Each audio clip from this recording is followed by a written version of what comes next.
Hi, நாங்கள் tea குடிக்க உட்காந்துருக்கோங்க. வாங்க டீ குடிக்கலாம். வாங்க டீ குடிக்கலாம். நம்ம எப்போவும் வர்ற கடை தான், சேச்சி கடை தெரியுங்கள. அந்த கடைக்கு தான் நாங்கள் வர்றது. இந்த கல்லூர் ரோட்டில் எந்த இடத்துல கடை இருந்தாலும் நாங்கள் ஆமாம், நாய்க்குட்டி ரோடு, பத்தேரி. வாங்க டீ வந்துருச்சு, டீ குடிக்க போகிறோம். யார் எங்கே நிற்கிறா? மேனேஜர் நிற்கிறாரு. இவங்க ரெண்டு பேரையும் பார்த்தா அண்ணன் தம்பி மாதிரியே இருக்குவாருங்க. என்ன கடியே திங்கக்கூடாதுன்னு சொல்லியிருக்காங்க, அதனால சும்மா ஒன்று எடுங்க. பழம்பொரி எடுங்க. இருக்கிறதுலே பெட்ரு என்னன்னு பார்த்தா பழம்பொரி தான் இருக்கு. பழம்பொரி ரொம்ப நாள் ஆச்சு. என்ன கடி இன்னைக்கு ஒரு நாளைக்கு சாப்பிடுவோம். கண்ணை மூடிக்கங்க. என்ன எப்போ உங்க நன்மைக்கு தானேப்பா சொல்றோம். நீங்க கண்டா மூடிக்கிட்டு எங்கண்ணே சரி சரி பழம்பொரி தாங்க.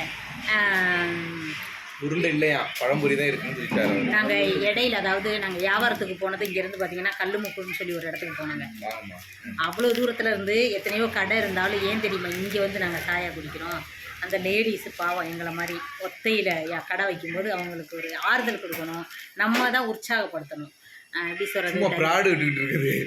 எல்லா இடத்துலையும் 12 ரூபா டீக்கு கடி 12 ரூபா, 10 ரூபான்னு இங்கே வந்து தேடி வந்து சாப்பிட்றாங்க. பாருங்க, இவரை தாங்க அடிமடியில் கூட்டிட்டு போய் கலவாங்க போறேன். எங்களுக்கு கலவாங்க வேண்டாம், எதுக்கு போய் சொல்லணும். 10 ரூபாய்க்கு இங்கே கிடைக்குதுன்னு இங்கே வந்து உட்காந்து குடிச்சிட்டு இருக்கிறோம். அதுதான் உண்மை. ஆனால் இன்னொரு நன்மையும் இருக்குது. ஏன்னா அவர் ரொம்ப தெரிஞ்சவங்க, இங்கே நம்ம வீடியோ அதிகமாக பார்ப்பாங்க. இப்போ கூட நம்ம வீடியோ தான் இங்கே ஓடிக்கிட்டு இருக்கு. இன்னொன்று என்னென்னு தெரியுமா, இவங்க இந்த மாதிரி ஒரு டீ கடையில் வேலை பார்த்தாங்க, நாய்க்குட்டி. அப்போவும் நாங்கள் அந்த கடையில் தான் போய் டீ குடித்தோம். இப்போ இவங்க முதலாளி அம்மாவாகி இங்கே தான் ஒரு டீ கடை வச்சுருக்காங்க. இப்போவும் நாங்கள் இங்கே வந்து தான் டீ குடிக்கிறோம். இதில் 2 அர்த்தம் எடுத்துக்கலாம். எனக்கு காசு மிச்சம், எங்கள் முத்துக்கு கருணை மிச்சம். அப்படிலாம் கிடையாது. அக்கறை தனியா இருந்து ஒரு முன்னுக்கு ஒரு சாய டீ கடையெல்லாம் வச்சு பாட்டு ரோட்டிங் பண்ணிட்டு இருக்காங்க. என்னன்னே தெரியல, பெண்மணிகளை பார்த்தாலே அக்கறை கூடிருது. இந்த பக்கம் சும்மா சொன்னடி, நீங்க ஸ்ரீராமன் உலகத்துக்கே தெரியுமே. ஆமா ஆமா ஆமா, அப்படியே சொல்லி சொல்லி தான் கடைசியில இது அங்கிட்ட கொஞ்சம் கிளீனாகவும் இருந்துச்சு. ஏன் கை வலிக்குதா? சரி, பார்க்க வச்சுட்டே நம்ம டீ குடிக்க போகிறாங்க. ஆமாம், நம்ம டீ எல்லாம் குடிச்சிட்டு அப்புறம் போய் வியாபாரத்தை பார்த்துட்டு பேசுவாங்க. டீ குடிச்சாச்சு. குடிச்சிட்டு ஒரு கடலை மிட்டாய் வாங்கிட்டு வந்துட்டாங்க. அதையும் சாப்பிட்டுட்டு வண்டியை தள்ளி நிழலில் கொண்டு வந்து நிப்பாட்டி இருக்குது. அப்போதான் நம்ம அதை நிப்பாட்டினாரே ரோட்டுக்கு பக்கத்தில் நிப்பாட்டி இருக்காரு. அதனால கொஞ்சம் சவுண்டாகவே நாங்கள் கத்தி பேசுகிறோம். சவுண்டு கேட்குங்க. அதாவது வண்டி போகும்போது நிப்பாட்டுவோம், வண்டி போனதுக்கப்புறம் பேசுவோம், அவ்வளோதான் வித்தியாசம். பாருங்க, ஒரு கோரசை வியாபாரம் வந்து வியாபாரத்துக்கு பார்த்து வந்ததே 11:30 ஆயிடுச்சுங்க. இப்போ பார்த்தீங்கன்னா 1:30 இருக்கும்னு நினைக்கிறேன். கொண்டு வந்த காசை ஒட்டுப்பால்னு சொல்லுவாங்களா, அந்த காசுக்கு 5000 ரூபாய் எடுத்துக்கிட்டு 5500 6000 ரூபாய் எடுத்துக்கிட்டு வியாபாரத்துக்கு வந்தோம். ஒரே வீட்டில் 6000 ரூபாய் முடக்கிட்டோம். 6000 ரூபாய் முடக்கிற வியாபாரத்தை பாருங்க. அலசுவாங்களே இல்லை, அதை ஒட்டுப்பால்னு ஒன்று வாங்கினோம், அந்த ரப்பர் பால் அதை வாங்கினோம். அதை இன்னும் கொண்டு கொடுத்தா தான் பாக்கி காசு. குடம்புளின்னு சொல்லுவேன் பார்த்தீங்கன்னா, அந்த குடம்புளியும் சேர்த்து வாங்கினோம். கொஞ்சோண்டு எனக்காக எடுத்து வச்சிருந்தாங்க. ஒரு வீட்டு வியாபாரம் தான் அது. ஒரே வீட்டில் 6000 ரூபாய் கொடுத்து வாங்கிட்டோம்.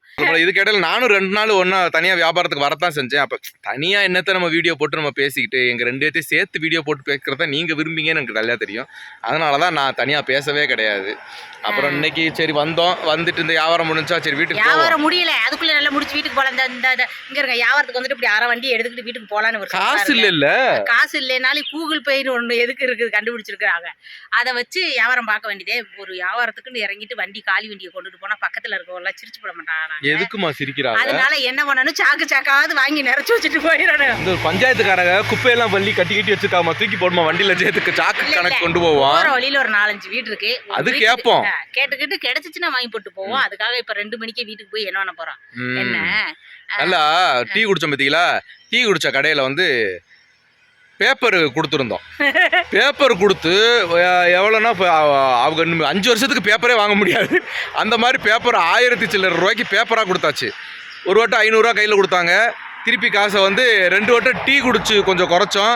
மிச்ச காசு கொடுத்துட்டாங்களா இல்லையா? கொடுத்துட்டாங்க. மிச்ச காசு கொடுத்துட்டு கணக்கு முடிஞ்சிருச்சு அப்படின்னு சொல்லிட்டாங்க. அன்னைக்கு எவ்வளவு திட்டுவாங்கன்னு தெரியுமா? ஏன்டி இப்ப பேப்பரை கடனை கொடுத்துட்டு வர்றியே அப்படின்னு சொன்னாரு. நான் சொன்னேன், கடை ஓட போறது கிடையாது, ஆளு தெரியாதவங்களும் கிடையாது. இன்னைக்கு வாங்கி செலவு பண்ண போற காசை 2 தகுதியா வாங்கி செலவு பண்ண போறோம், அவ்வளவுதான் வித்தியாசம். ஒன்றும் தப்பு கிடையாது முத்தே, கொடுத்துட்டு வருவோன்னே. சரி குடு, நீங்க எல்லாம் சப்போர்ட் தான் பண்ணுவீங்க அப்படின்னாரு. அதுவும் இல்லாம கிடைச்சிருச்சு. இல்ல அந்த டீ கடையில வச்சு நான் பேசுறது வந்து ஒரு காமெடிக்கு தான். 10 ரூபா கிடைக்கும், 10 ரூபாய்ன்றனால தான் வந்து பார்க்குறோன்றது. ஒன்றாமது நமக்கு வந்து எப்பவும் தெரிஞ்ச ஒரு கடை, அது ரொம்ப வருஷமாகவே அவங்க நமக்கு தெரியும். அதுவும் இல்லாமல் கொஞ்சம் ரோடு சைடில் இருக்கிற கடையும் கூட. நம்ம வியாபாரத்தை இந்த ஏரியாவில் எப்போ நம்ம வியாபாரத்துக்கு வந்தாலும் அவங்க கடையில் போய் தான் நம்ம டீ குடிப்போம். அவங்க வந்து தனி ஒரு மனுஷியாக இருந்து, ஹஸ்பண்ட் கூட இல்லை, அப்போ தனி ஒரு மனுஷியாக இருந்து ஒரு பையனை வளர்த்து ஒரு கடையில் வேலைக்கு நின்று இப்போ ஒரு 5-6 பேர்த்த வேலைக்கு வச்சு ஒரு ஹோட்டலை நடத்தி ரோட்டு சைடில் கண்டிப்பாக ஒரு பெண் ஒத்தையில் நின்று ஒரு ஹோட்டல் நடத்துறது அப்படின்னா எவ்வளோ கஷ்டம்னு உங்களுக்கு நல்லாவே தெரியும். ஏன்னா ஒரு வியாபாரம் பார்க்குற இடத்துல வர்றவங்ககிட்ட கொஞ்சம் சிரித்து பேசி அரட்டை அடித்தா தான் அந்த வியாபாரம் பண்ண முடியும். அது பொண்ணாக இருந்தாலும் சரி, ஆணாக இருந்தாலும் சரி. வர்றவங்ககிட்ட உருன்னு இருந்தோம்னாக்க யாரும் நம்மக்கிட்ட வந்து வியாபாரம் பண்ணவும் மாட்டாங்க, ஒன்றும் பண்ண மாட்டாங்க. கொஞ்சம் சிரித்து அரட்டை எடுக்கணும். அதனால 1000 பழி சொல் அவங்க மேலே வரும். அதுவும் பொண்ணாக பிறந்தா சொல்லவே வேண்டாம், எக்கச்சக்க பழி சொல் வரும். சிரித்து பேசுகிறேன் அவ பாரு, சிரித்து பேசுகிறா பாரு அப்படி இப்படி. அந்த பழி சொல்லெல்லாம் தாண்டி ஊர் ஆள் மக்கள் அக்கம் பக்கத்தில் இருக்கவங்களாம் என்ன வேணால் பேசிட்டு போட்டோம். நான் என் குடும்பத்தை காப்பாற்றணும், நான் எனக்கு ஒரு பேஷனாக இருக்கணுன்றதுக்காக அந்த ஹோட்டலை மெயின்டைன் பண்ணிக்கிட்டு இருக்காங்களா, அந்த ஒரு கெத்துக்கு தான், அந்த ஒரு எப்படி சொல்கிறது, அவங்களுக்கு இருக்கிற ஒரு அதுதான், அந்த கெத்துக்கு தான் நான் அவங்க கடையில் வந்து எப்போவுமே சாய் கொடுக்குறது. தைரியம் கெத்துக்காக தான். அதுக்காக தான் நாங்கள் அந்த கடையில் வந்து எப்போவுமே டீ குடிப்போம். எங்களுக்கு அவங்களுக்கு ரொம்ப பிடிக்கும். ஒரு நல்ல சேச்சி, அவ்வளோதான். ரொம்ப நல்லவங்க, தங்கமானவங்க, பாவம். நம்மளால முடிஞ்சதை ஒரு டீ குடிச்சா சும்மா குடிக்கிறது கிடையாது, 10 ரூபானாலும் அவங்களுக்கு நம்மளைட்டு கிடைக்கட்டுமே அப்படின்னு சொல்லி கொடுக்குறது. அது மாதிரி 1 ரூபா கூட வேஸ்ட்டாக வாங்காதுங்க, எக்ஸ்ட்ரா வாங்காதுங்க. அதுவும் இல்லாமல் இப்போ 4 டீ குடிச்சிட்டோம், எக்ஸ்ட்ரா ஒரு டீ 40 ரூபாயா, இப்போ 50 ரூபா இல்லைன்னா 50 ரூபா கொடுத்துட்டோம், 10 ரூபா சில்லறை இல்லைன்னா சரி அடுத்த ட்ரிப் வரும்போது குறைச்சிக்கிறோம்னு சொல்லிட்டு போயிடுவோம். மறு ட்ரிப் போகும்போது அந்த 10 ஞாபகமாக சொல்லுவாங்க. போன ட்ரிப் உங்களுக்கு 10 தடவை, 10 நாள் கழிச்சு போனாலும் ஃபர்ஸ்ட் அந்த 10 கையில் கொடுத்துட்டு தான் அடுத்து நம்ம டீக்குள்ள காசே வாங்குவாங்க. அந்த மாதிரி பரவாயில்ல. என்ன தெரியுது, எத்தனை லாபம் கிடைச்சாலும் நம்ம ஒரு ஆளுக்கு கொடுக்க வேண்டியதை கொடுத்துட்டு தான் நம்ம கையில இருக்கிறத செலவு பண்ணணுங்கிறதுல தெளிவா இருக்கு. கண்டிப்பா அப்படி இருந்தாலே கண்டிப்பா முன்னேற முடியும். அதனாலதான் அவங்க முன்னேற்றத்துக்கு காரணம். வேற ஒரு ஹோட்டல்ல வேலைக்காரவங்களாம் போய் சேர்ந்து இப்போ அவங்களே ஒரு சொந்த ஹோட்டலுக்கு முதலாளியாக இருக்காங்க. அவங்க 4 பேரை வச்சு வேலை பார்த்து சம்பளம் கொடுக்குற அளவுக்கு வளர்ந்துருக்காங்கன்னா அது அவங்களோட தைரியமும், அவங்களோட சேமிப்பும், அவங்களோட தன்னம்பிக்கையும், சிக்கனமும், இது எல்லாம் சேர்ந்தனால தான் அவங்க ஃபேமிலியை கரெக்டாக ரன் பண்ணி கொண்டு போகிறாங்க. அதே மாதிரி தான் நீங்களா இருந்தாலும் நாங்கள் பண்ணுறதுக்கு பெரிய ஆள் கிடையாதுங்க. பட் எங்களுக்கு தெரிஞ்ச அட்வைஸ், நாங்கள் அதனால பலனடைஞ்ச அட்வைஸை உங்கள்கிட்ட சொல்கிறோம்.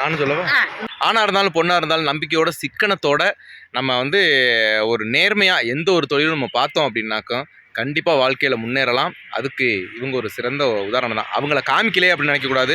அந்த மூலையில் இருந்தாங்க, அவங்க தலையெல்லாம் சீவலை, நான் அடுப்படியிலேருந்து இப்படியே வந்துட்டேன், என்னை காமிக்காதீங்க அப்படின்னு சொல்லி சொன்னாங்க. இருந்தாலும் சைட்டில் அப்படி காமிச்சோம் நாங்களும். இன்னொரு நாளைக்கு அவங்களுக்கு தெரியும், உங்களுக்கு இன்னொரு நாளைக்கு அவங்க கொஞ்சம் ஓகே சொல்லும்போது அவங்களையும் வச்சு நாங்கள் ஒரு வீடியோ போடுறோம். ஓகேவா? சரிங்க, பாருங்கள், பார்த்து பத்திரமா இருங்க. பாய்ங்க.